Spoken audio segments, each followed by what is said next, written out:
कैसे किया जाएगा, इसके बारे में पूरे विधेयक में एक भी शब्द नहीं है। महोदय, संसद में भारत के हर प्रदेश की भागीदारी 1971 में निश्चित तौर पर तय की गई थी और इसमें परिवर्तन लाने पर रोक लगाई गई थी, लेकिन इस विधेयक के तहत ये सब बदलने जा रहा है। आदरणीय प्रधानमंत्री महोदय जी और उनके अन्य मंत्रियों के खोखले आश्वासनों के बावजूद यह निश्चित है कि संसद में प्रदेशों के वजन का परिवर्तन किया जाएगा। हमारे लोकतंत्र की व्यवस्था में इतने बड़े परिवर्तन के लिए पूरी प्रक्रिया बनी हुई है, मगर इनकी योजना यही है कि प्रक्रिया को नकारा जाएगा। जिस तरह असम में इन्होंने मनचाहे सीटों को काटा पीटा, विपक्षी दलों के नेताओं की सीटों का विभाजन किया और अपने राजनीतिक फायदे के लिए नई सीमाएं बनाई, उसी तरह ये पूरे देश में इसका मतलब ये है कि परिसीमन आयोग में सरकार द्वारा चुने गए 3 जने इस पूरे देश के प्रदेशों का वजूद, देश के लोकतंत्र में उनकी भागीदारी और उनका महत्व तय करेंगे। लोकतंत्र को खत्म करने की शुरुआत तो इस सरकार ने चुनाव आयोग, न्यायपालिका, मीडिया और अन्य संस्थाओं पर अपना पूरा दबाव डालकर शुरू कर ही लिया था, मगर अब लोकतंत्र पर खुला वार होने जा रहा है। अगर ये विधेयक पारित होता है तो समझ लीजिए कि इस देश में लोकतंत्र खत्म हो जाएगा। अध्यक्ष महोदय, मौजूदा सरकार एक बार फिर इस देश की जनता की आंखों में धूल झोंकने का काम करके देश की अखंडता पर बहुत बड़ा हमला कर रही है।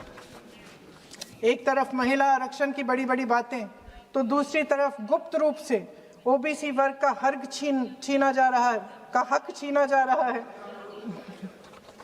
और कुछ प्रदेशों की ताकत कम करके लोकतंत्र की धज्जियां उड़ाकर अगले चुनाव के लिए अपनी पार्टी की मजबूती का ढांचा बनाया जा रहा है।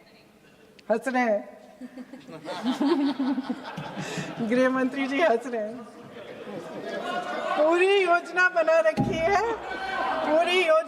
रखी है। चाणक्य आज अगर जिंदा होते तो वो भी चौंक जाते आपकी राजनीतिक कुटिलता पे।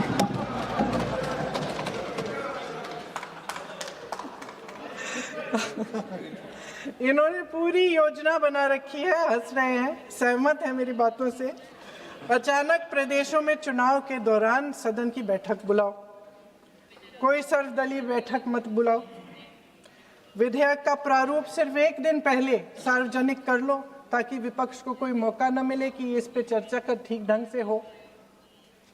मीडिया और पब्लिक में पहले से ही चर्चा शुरू कर लो कि मोदी जी एक बहुत बड़ा कदम उठाने वाले हैं महिलाओं के उत्थान के लिए। ये विपक्षी दल के जो नेता हैं कुछ समझते नहीं हैं, राष्ट्र के हित में कुछ करते नहीं हैं, विरोध करेंगे। बेचारे मोदी जी इतना बड़ा कदम उठाने वाले हैं, सबको इनका साथ देना चाहिए राजनीति से ऊपर उठकर, और ये कर करके विपक्ष को धर्म संकट में डाल दो।